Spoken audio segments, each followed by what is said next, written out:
middle management that somehow that gives you a thrill to be able to tell people what to do? No, none of us would do that with the precious Son of God. None of us would have the guts to do that. Well, treat the people under you, no matter if it's 1 or 100, just as if with single-minded sincerity as you would treat Christ from the heart if he was your employee. The employer's attitude towards his employees is also not with eye service. That is, not impressing the servant. You say, why would you want to impress the servant? Oh, there are managers that want to get people on their side, that they're the favorite manager, making them their buddy, and that people like them, employees underneath. No. You're to do the will of God from the heart towards them, not with eye service towards them. Perhaps you're abusing them in some way. You're abusing the Lord. Now here is where greedy business and unfair shop and self-serving managers need to be rebuked. Managers, verse number 7, with goodwill doing service, as to the Lord, not to men. You do the same things. You expect goodwill from your employees. You wonder why your employees don't do the best so to help you out if you had employees under you, or if you do. Now listen, when you're a manager or when you're a supervisor from that side, seek the best for those under you. Seek their very best. Think about their family. Think about their financial state. Care for them. Be a fatherly figure or a motherly figure to them. Seek their best, the goodwill to them. Respect them, guide them, command them with goodwill as your employees. Listen to me, a man's character is shown by how he treats those below him. Did you get that? A man's character is shown by how he treats those below him. Your true godliness is revealed by how you treat those who can't hurt you. It's not revealed by the way you treat equals. It's not revealed by the way you treat your boss. Those under you who can do nothing to you shows your true godliness.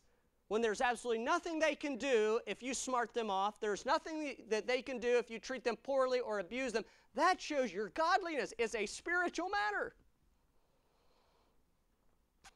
If there are struggling, hurtful, irritating people under your charge, refuse to persecute them. Did it ever occur to you that irritating employee is irritated for a reason? Did you ever think they may have a terrible home life or terrible situation or dealing with terrible turmoil, and God made you their employer to help them, to reach out to them, to love them? No, you can't sacrifice your authority, but you can love them, and you can be fair to them. Even beyond fair, you can have grace towards them. Don't you dare think you're better than your employee. Don't compromise your authority over them, but don't take advantage of them. Don't lose compassion for them. Don't stop listening to them. Don't shorten their hours or pay or their dignity. Don't deny them of anything that has been promised to them. If you made a promise to them, fulfill the promise to your own hurt. To your own hurt. You say, why are you so strong on this matter? Hear the word of God in the book of James, in chapter 5 and verse number 4. Listen. And you can mark that if you're taking notes, but listen to this. Behold, the hire of the laborers who have reaped down your fields. It's talking to employers who have reaped down your fields, which is kept back by fraud, crieth. And the cries of them which have reaped are entered into the ears of the Lord of Sabaoth, the Lord of armies, hosts. That's an amazing passage. It's James 5:4. Let me make it clear in modern English to you. There were employers, and they said that they would pay a group of employees for reaping the fields. But quietly, they kept back some of that money. And God, the God of armies, the God of hosts says, that amount that you skimmed off of their paycheck is crying out to me for justice. Listen, employers, when you short your employees, it is a spiritual matter. And the Lord that dispenses armies of angels will make it right. I believe from this verse that many a company fails because they mistreat their employees. Why? Because God stuck his hand in the business. It says, you're not going to do that to them. See, whereas on one side of the coin in verse number 5 and 6 and 7 and 8, an employee is supposed to submit himself, God says, hey, don't worry about it. I will take care of the masters. I will stick my hand in to the situation. I am the Lord of hosts, he says in James 5:4, and I see what is unjust. I will take care of it. I am the Lord of hosts. What they're doing wrong to you, servants, has come to my ears. I will take care of it. Don't you worry about it. You patiently submit yourself even to froward masters.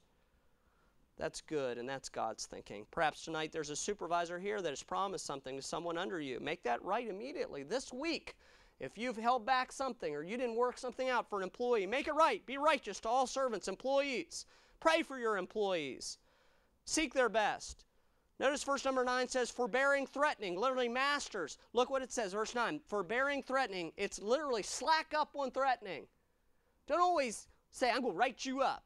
You better get into shape. I'm going to write you up. Stop that. If you're the right manager, you won't have to regularly threaten those below you by writing them up or disciplining them. Motivate them by your character. Learn to motivate them in other ways than threatening negatively. Don't browbeat or lord your authority over them. Some managers get thrills out of puny powers and bossing people around. If you seriously look at yourself tonight, how pitiful you are. If you get your kicks out of pushing people under you around. Managers need to consider verse number 9, the middle, knowing that your master also is in heaven. Neither is there any respect of persons with him.